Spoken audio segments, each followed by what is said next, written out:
Hey friends, most welcome to my YouTube channel learning tube. I hope आप सब स्वस्थ होंगे और खुश होंगे। गाइज, आप सबको पता चल गया होगा कि यूपी में अब टीटी का एग्ज़ाम कराने की तैयारियां शुरू हो गई हैं और बहुत जल्द आपको एग्ज़ाम की डेट देखने को मिल जाएगी। इसलिए अब आप लोग सीरियसली अपनी पढ़ाई स्टार्ट कर दीजिए। हमारा आज का टॉपिक है वाक्य रचना। ये आपके हिंदी के सिलेबस का सेकेंड टॉपिक है। फर्स्ट टॉपिक हिंदी वर्णमाला, वो हमने पिछले वीडियोस में कंप्लीट करा दी है। आई होप आप सबने वो वीडियो देख लिया होगा।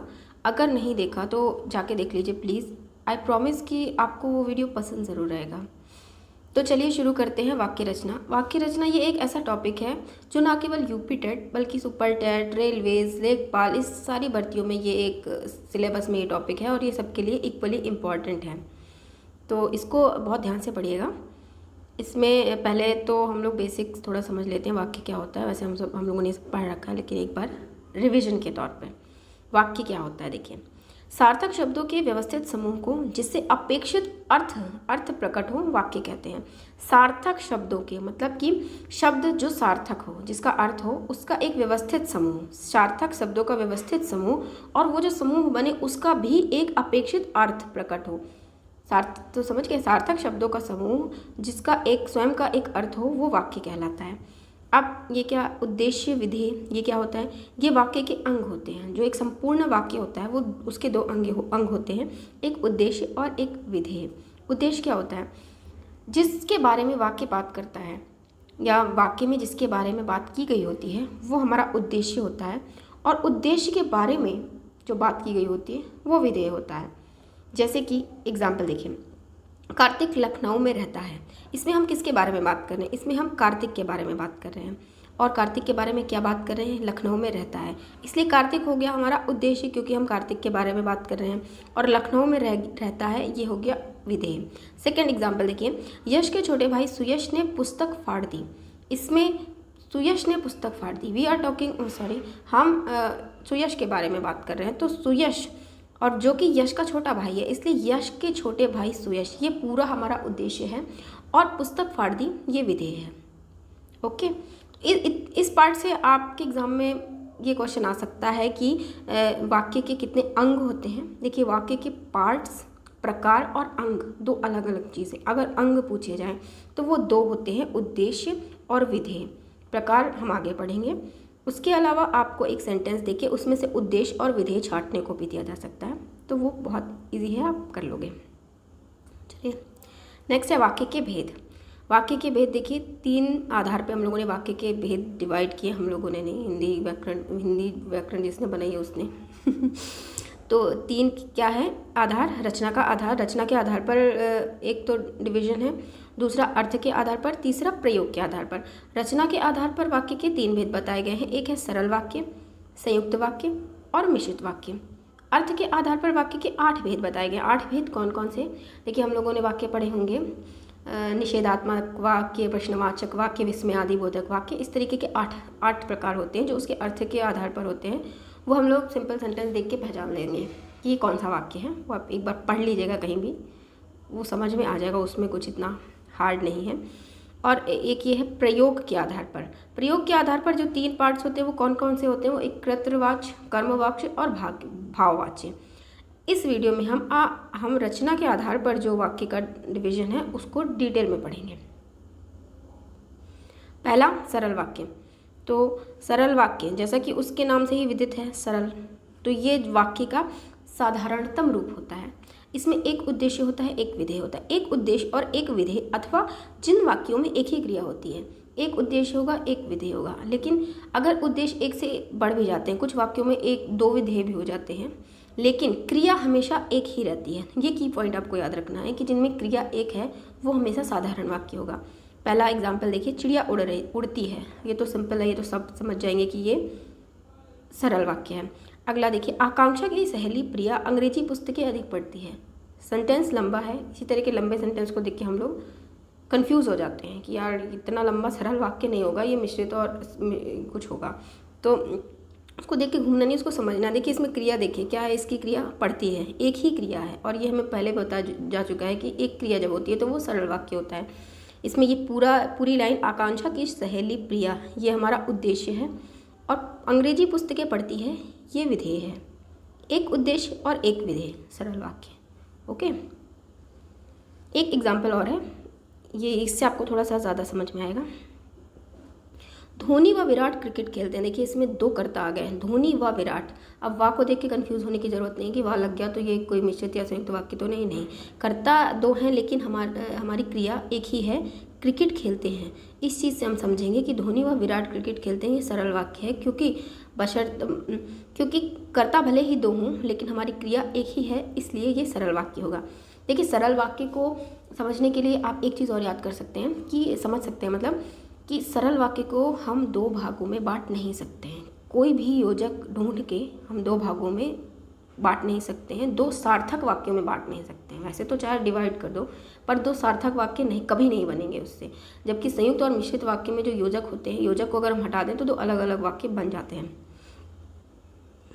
अगला है संयुक्त वाक्य। संयुक्त वाक्य इसकी डेफिनेशन है, जहाँ दो या दो से अधिक स्वतंत्र वाक्य योजकों द्वारा जुड़े होते हैं। देखिए इसके ये है कि दो या दो से अधिक स्वतंत्र वाक्य। स्वतंत्र वाक्य का क्या मतलब है? स्वतंत्र वाक्य का मतलब है कि जो दो वाक्य होंगे वो अपने आप में सार्थक वाक्य होंगे, उनको हम एक योजक शब्द के द्वारा जोड़ देते हैं। योजक क्या होता है? जो हम लोग इंग्लिश में कंजक्शन पढ़ते हैं वही योजक होता है। दो शब्दों को जोड़ने के लिए, दो वाक्यों को जोड़ने के लिए जिस शब्द का यूज़ किया जाता है उसको योजक कहते हैं। ये योजक कौन कौन से होते हैं? लेकिन, किंतु, परंतु, अथवा, या और तथा। इनको आप बहुत इजीली याद कर सकते हैं। देखिए स्टार्टिंग के तीन, लेकिन, किंतु, परंतु, इन तीनों का अर्थ एक ही होता है, एक ही अर्थ के लिए हम इन्हें यूज़ करते हैं। उसके अलावा अथवा, या, ये दोनों सेम होते हैं। और, तथा, वा, एवं, ये भी इनका अर्थ भी सेम होता है। फिर भी अतः इसलिए एक होते हैं, पर, आदि। इनको आप आसानी से याद कर सकते हैं। याद कर लेंगे तो थोड़ा आसानी होगी, बाकी समझ लीजिए तो कोई कठिन चीज़ नहीं है इन वाक्यों को छाटना। चलिए इनके एग्जाम्पल देखते हैं। अमन क्रिकेट खेल रहा है और मोहन कबड्डी खेल रहा है। देखिए इसमें किस योजक का यूज़ हुआ है?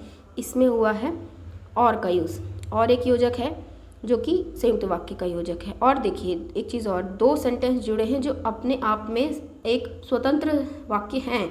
अमन क्रिकेट खेल रहा है, ये अपने आप में एक स्वतंत्र वाक्य है, और मोहन कबड्डी खेल रहा है, ये अपने आप में एक स्वतंत्र वाक्य है, और इन दोनों को और के द्वारा जोड़ दिया गया है तो ये संयुक्त वाक्य बन गया। अगला है, राम पढ़ रहा है, श्याम खेल रहा है। देखिए इसमें एक चीज़ है, आपका और नहीं लगा, कॉमा लगा है। अब हम योजक ढूंढेंगे, योजक नहीं मिलेगा तो हम इसे सरल लगा देंगे कि इसमें तो कोई योजक ही नहीं है, तो ये सरल है। लेकिन ये सरल नहीं है, इसमें और जो है कॉमा और का काम कर रहा है। राम पढ़ रहा है और श्याम खेल रहा है, और इसमें छुपा हुआ है, इसलिए ये संयुक्त वाक्य। इसका आप ध्यान रखिएगा कि जब भी कॉमा लगा हो और उससे और का अर्थ आ रहा हो तो वो फिर संयुक्त वाक्य हो जाता है। अगला है, प्रिय बोलो पर असत्य मत बोलो। दो सेंटेंस, प्रिय बोलो असत्य मत बोलो, उनको हमने पर योजक के द्वारा जोड़ दिया तो हमारा संयुक्त वाक्य बन गया। अगला है, वह सुबह गया और शाम को लौट आया। सेम चीज़ है, सुबह गया और के द्वारा जोड़ दिया गया, शाम को लौट आया, ये सारे संयुक्त वाक्य हैं। अगला मिश्र वाक्य, मिश्र या मिश्रित, जिसमें एक प्रधान उपवाक्य और एक या एक से अधिक आश्रित उपवाक्य होते हैं। इसमें देखिए एक ही प्रधान होता है और बाकी उस पर आश्रित होते हैं, स्वतंत्र नहीं होते। एक प्रधान उपवाक्य होगा और एक प्रधान उपवाक्य होगा और बाकी उस पर आश्रित उपवाक्य होंगे। या फिर ये समझ सकते हैं हम लोग कि इसमें एक उद्देश्य होगा और विधेय कई सारे हो सकते हैं। एग्जाम्पल देखिए इसका। हाँ, इसके योजक, इनके योजक जो है मिश्रित वाक्य के योजक काफ़ी आसान होते हैं याद करने के लिए, क्योंकि ये दो वर्ड्स का मिक्सचर होता है। जैसे कि देखिए, की एक अलग है, की आपको याद रखना है, की जो है वो मिश्रित वाक्य का योजक है। उसके अलावा देखिए, जो वह, जितना उतना, जैसा वैसा, जब तब, जहाँ वहाँ, जिधर उधर, यद्यपि तथापि, दो शब्दों का मिक्सचर होता है इनका योजक। तो मिश्रित वाक्य के योजक आप आराम से याद कर सकते हैं और इन योजक को देखकर आप मिश्रित वाक्य पहचान सकते हैं। इसके एग्जाम्पल देखिए, मैं जानता हूँ कि तुम्हें खीर पसंद है। अब की तो योजक ही है, की योजक है हमारा मिश्रित वाक्य का, तो हम की देख के जानेंगे कि ये मिश्रित वाक्य है। अगला देखिए, जो लड़का गाड़ी में बैठा है वह मेरा भाई है। जो, वह, दो योजक, सिंपल मिश्रित वाक्य। ओके, अगला है, जैसा करोगे वैसा भरोगे, जैसा वैसा। तो ये सारे योजक आप पढ़ लीजिए, तुरंत आप मिश्रित वाक्य पहचान जाएंगे। अगला है, हमने वाक्य रूपांतरण कुछ छाट कर आपके लिए लाए हैं कि इससे थोड़ा सा और आसान हो जाएगा समझना कि कैसे हम रूपांतरित करते हैं, क्योंकि आपके एग्ज़ाम में 2 तरीके के क्वेश्चन आएंगे। या तो आपको एक सिंपल सेंटेंस दे दिया जाएगा और आपसे पूछा जाएगा कि ये किस तरीके का सेंटेंस है, सरल, मिश्रित या संयुक्त।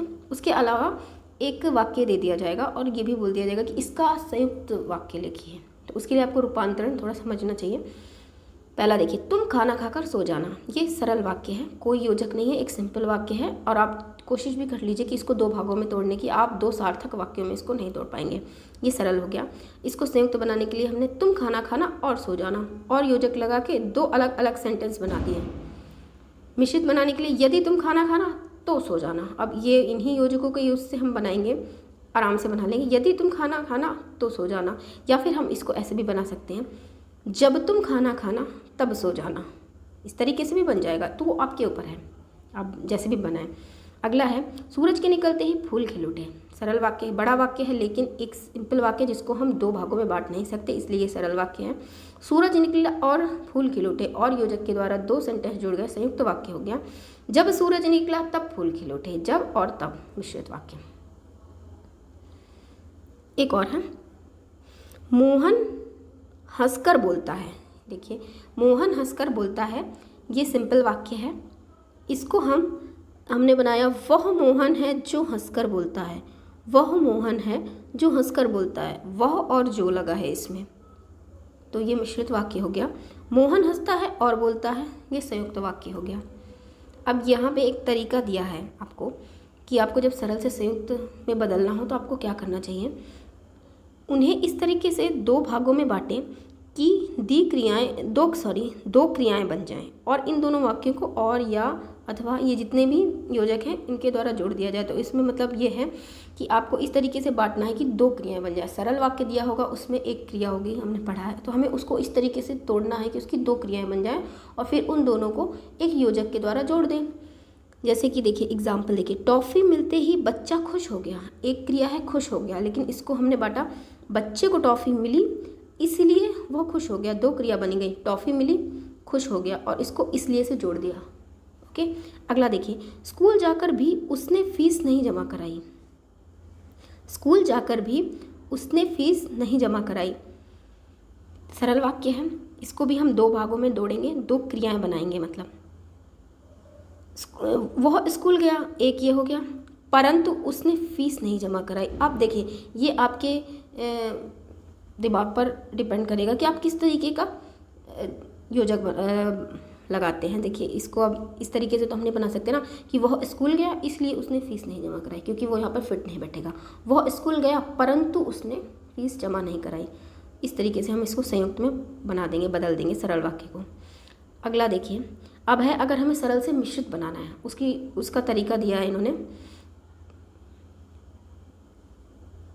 वाक्य के शुरू में जब, जैसे, ज्यों ही, जो, जब से आदि जोड़ देते हैं कि जब हम सरल से मिश्रित वाक्य बनाएंगे तो उसके शुरुआत में ही जो इनके योजक हैं, अधिकतर इसके योजक मिश्रित के जा से स्टार्ट होते हैं, तो वो शुरुआत में ही जोड़ देंगे। देखिए, मेरे साथ रहने वाला सद्गुण सीख जाता है, ये सरल वाक्य है। इसको हमने बनाया मिश्रित, जो मेरे साथ रहेगा वह सद्गुण सीख जाएगा। मतलब वाक्य के प्रारंभ में आप योजक लगाइए, एक दूसरा बाद में आएगा। अब कुछ अभ्यास प्रश्न हैं जिनको करेंगे तो आपको थोड़ा सा और क्लियर हो जाएगा। पहला देखिए, मेरे साथ साथ करते जाइएगा, देखते हैं कितना आपका सही होता है। वह बाज़ार गई और स्वेटर लाई। वह बाज़ार गई और स्वेटर लाई। पहली बात तो हमें और योजक दिख गया, जो हमें रट गया है कि ये संयुक्त वाक्य का योजक है, तो इसलिए ये हो गया संयुक्त वाक्य। घंटी बजते ही छात्र कक्षा में चले गए। अब देखिए, इसमें कोई योजक नहीं है, सिंपल वाक्य है जिसको हम चाहकर भी 2 सार्थक वाक्यों में विभाजित नहीं कर सकते। घंटी बजते ही छात्र कक्षा में चले गए, इसलिए ये हमारा सरल वाक्य है। अगला देखिए, यद्यपि वह ईमानदार है फिर भी काम से जी चुराता है। यद्यपि, फिर भी, ये किसके योजक होते हैं? मिश्रित वाक्य के, तो ये हमारा हो गया मिश्रित। अगला, जब अध्यापक कक्षा में आए तब वे पढ़ाने लगे। जब, तब, मिश्रित वाक्य। बादल गरजे परंतु बरसात नहीं हुई। परंतु, संयुक्त वाक्य। दोनों टीमों में आकर्षक मैच हो रहा है। कोई योजक दिख रहा है आपको? नहीं, दोनों टीमों में आकर्षक मैच हो रहा है, साधारण वाक्य या सिंपल वाक्य। तो इस तरीके से करेंगे तो आपको कोई भी डाउट नहीं रहेगा, और आई होप कि ये वीडियो देखने के बाद आपके अंदर डाउट नहीं होगा। और बस कुछ अभ्यास प्रश्न और कर लीजिएगा, आपको ये टॉपिक एकदम क्लियर हो जाएगा, और फिर एग्ज़ाम में आपका इससे कोई क्वेश्चन गलत नहीं होगा। और इससे क्वेश्चन आते हैं, निश्चित ही आते हैं। और अगर आपको ये वीडियो पसंद आया हो और हमारे चैनल को अगर आप सपोर्ट करना चाहते हो तो इस वीडियो को लाइक कीजिए, शेयर कीजिए और प्लीज़ मेरे चैनल को सब्सक्राइब कीजिए। वीडियो को देखने के लिए बहुत बहुत धन्यवाद।